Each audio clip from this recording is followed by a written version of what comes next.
Ja mä oon Rane Mustonen Röykästä ja miksi mä oon täällä kiropraktikalla käynyt, niin asia lähtee siitä, että mä oon ollut tuolla salilla treenailemassa vanhassa padoni noin reilu puoli vuotta ja personal traineri sanoi mulle, että täytyisikö noita liikeratoja saada pidemmiksi ja niin, että voimaharjoittelua pystyisi tekemään paremmin.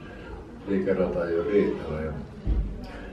Sitten hän tunsi tämän Teron ja siitä me päädyttiin sitten Teron luokse. Ja Tero on nyt mua hoitanut 12 kertaa ja mä oon erittäin tyytyväinen siihen.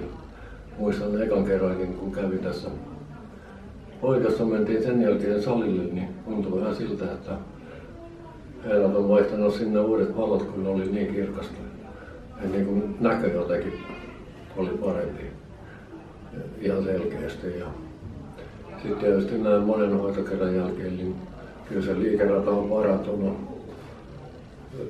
Ehkä äijä on pirteämpi, voi paremmin, liikkuu paremmin, kevyemmin, nukkuu paremmin.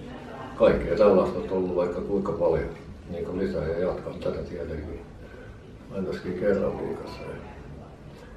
Ja nähtäväksi, että mihin kaikkeen me päästään. Suosittelen tätä muillekin ihan oikeasti.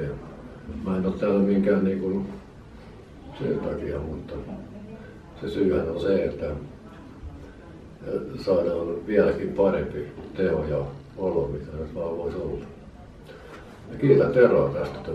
Teillä on hyvää työtä.